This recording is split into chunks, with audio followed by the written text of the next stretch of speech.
Hello everyone, welcome to my YouTube channel, The Truth Hurts. Today I'm going to be discussing red flag number 216. You don't miss the narcissist. I will be taking a break from making videos because I just received my edited manuscript from my new publisher to approve the work. So once again, I have to relive the pain of what happened with that monster. I'm being told that this book is expected to hit the top 10 bestsellers list. That's the only joy I have this Christmas season without my beloved mother. Within this video, I will be quoting the many experts from this book, which is presently on Amazon, to see what you think of what's being said and if it actually helps you. I'm quoting one of my clients. I do miss him from time to time, who he was in the beginning. Repeat after me. You don't miss monster's name. You miss the person you thought they were. You have to keep repeating this in order to keep reality up front. That person you miss was an illusion. Please watch red flag number 67, Good Times with the Narcissist. This video explains all the good times you thought you had with your narcissist, and it was all disgusting. This video was a breakthrough for me in my recovery from Lilith. For the life of me, I couldn't understand how Lilith could throw away all we had accomplished together for a cheap fuck. Sorry, I couldn't comprehend it. And everyone I asked couldn't explain it to the point where I understood. Do you know what's painfully disappointing? The narcissist won't acknowledge anything they done wrong, even when mounting evidence are presented to them. You will miss correction. Feel, because it's just a feeling you have that you missed the narcissist. When you find yourself pining over the narcissist, keep up front every grimy thing they did to you. And trust me, your mind will instantly shut those thoughts down. Coming to the realization that the narcissist never cared. They never cared enough to care anymore. One more time, because I really want you to understand this. Never cared. That's going to scramble your brain, and it's going to take months for you to accept. This crucial factor may run for years. Deciding that your ex never cared because they are not chasing you or have moved on invalidates your entire recollection of the relationship. It's unnecessary punishment. Narcissists evade feelings of vulnerability, like sadness, fear, loneliness, because they are afraid of depending on people. So to console themselves, they rely on feeling special. Instead of loving people, they rely on people loving them. Remember, it's all about admiration with these people. This is what they mean by when they say you are just an object to them, an extension of them, and nothing more. A member of my Facebook group, The Truth Hurts, asked, Andrew and Lilith had a lot of great times together. They traveled and enjoyed a lot together. But I have a question. Why is it when some people break up, they still keep photos on Facebook like they still an item? People keep pictures because they don't want to let go of the good times they had. Pictures are memories, and in the end, you start thinking about the beginning. Almost always, the beginning was your greatest time with them. But what you have to keep in mind is those memories are poisonous. That's why you have to destroy them, because reality, those pictures were all lies. These memories creates suffering. In my opinion, breakups are associated with addiction because both involves a recovery process. The object is to start over and rebuild. Begin your healing by destroying all pictures in due time. I highly recommend all pictures and artifacts of your ex-mate be destroyed immediately. It gives you the closure that you need, because you don't need to be sitting around seeing little reminders of them all up in your space. That robs you of your peace.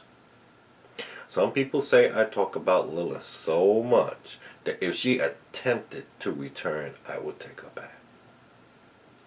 Just keep in mind, those people are entitled to their opinions, and you simply ignore them. You know what the real deal is. If you cannot be positive, at least be quiet. Between you and me, Lilith couldn't get me back if she made a pact with Lucifer himself. That's how adamant I am. That's how adamant you have to be. Lilith will never, never, ever personally hear my voice again unless it's on radio and television. Lilith will never, never, ever see me again unless it's on radio or television.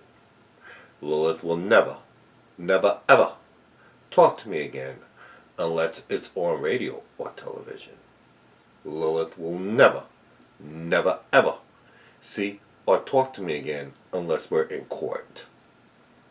I swear to God, if you take them back, it will only get worse, and they will ruin your lives. If someone treats you like crap, just remember that there's something wrong with them and not you.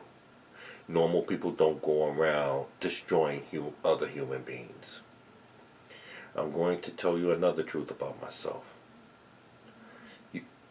You see, all of this is a sample of self-reflection. I'm saddened that I'm almost finished my book, because deep down inside, that was the only way I could hold on to Lilith. I can honestly say I miss her, but my greatest concern is, for what reason? Red flag! When someone shows you who they are, believe them. Run! The narcissist destroyed your good nature, but you are not dead. You must acknowledge the red flags to jump out of the relationship before they destroy you. If they have destroyed you, you must rise from your emotional death like a phoenix. A phoenix is a beautiful bird of Egyptian legend, the only one of its kind. It lives to 500 to 600 years and then lies on a funeral pyre to burn in ashes, to rise useful from its ashes, to live another 500 to 600 years. It's a symbol that represents immortality and renewal of life. After being a survivor of narcissistic abuse, you have to manipulate your mental state of mind to a renewal of life. Very difficult. You have been conditioned to think of yourself to be worthless and useless. Now you have to condition yourself to love yourself and stop looking for validation that you are a good person. The problem is, you are good enough for everyone, but not everyone is good enough for you.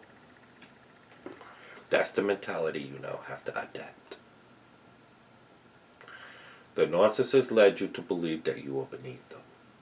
But remember, projection. That's how they feel about themselves towards you. But the fact remains, they're beneath you. Saying goodbye. Today I just finished writing the last chapter, the conclusion of a 180,579 word page document that comes out to roughly about 502 pages book form. The book ends with me telling Lilith off. How I felt was, wow, My heart sunk as if I was mourning the death of someone. It's absolutely true what I said in the first book. The emotion of a relationship breakup is right up there with the death of a family member. Letting go and saying goodbye of someone you loved is never easy. But sometimes, necessarily, it has to be done. I have to keep up front. Lilith wasn't meant for me. New year, better opportunities. Better opportunities, better possibilities. Better possibilities, better person. Better person, more happiness. The monster's nature is to hurt people. You will be a glutton for punishment if you take back someone like this. If you take the time to think about it and you are honest with yourself, you will see the bad times outweighed the good times. Well, when I think about how shabbily, ruthlessly, nastily, disrespectfully Lilith treated me, I forget all about missing her and think about payback. Don't try to rationalize it because you will only drive yourself crazy. You're human. You're always going to wonder what the hell happened because you know in your heart you did everything right. That's the sad reality. What's sad is they didn't appreciate everything you did to make it work. Be glad they're another person's problem now. Trust me, you're better off without them. Sometimes it's very hard to move on, but once you move on, you will realize it was the best decision you ever made. Lilith was the worst woman not only have I been with, but have ever known.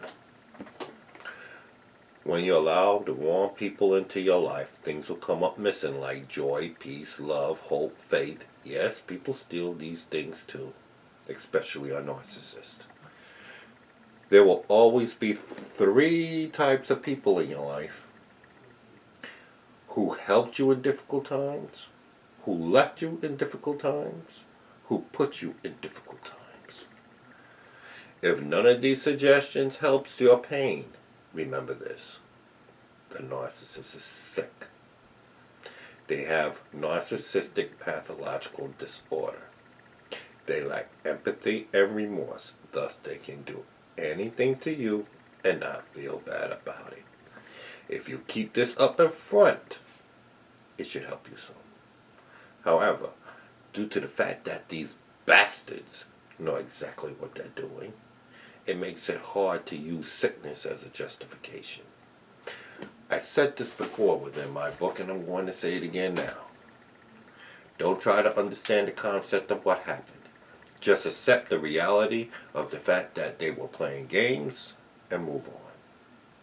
Always keep in mind that the narcissist betrayed you. Betrayal, anyone that pretends they love you. Now, with this book completed 9 months later, I can finally put through all from this ordeal and restore my mental health. Remember, I never wanted Lilith back. It was the ultimate violation and insolence. And the fact that I'd allowed it is what traumatized me. You are not a victim, you are a participant. My final thought to close this chapter: I'm going to say, Lilith, my narcissist, you deserve everything that occurs in your life. This will be called karma. And my final words to you is, fuck you. Word to the wise, pay attention. If you're a woman who intends to date me and screws me over, you will be my next book. P.S. Lilith, Alicia told me to tell you, fuck you. P.S. Lilith, Chrissy told me to tell you, fuck you. You, the listener of this video, get busy living or get busy dying.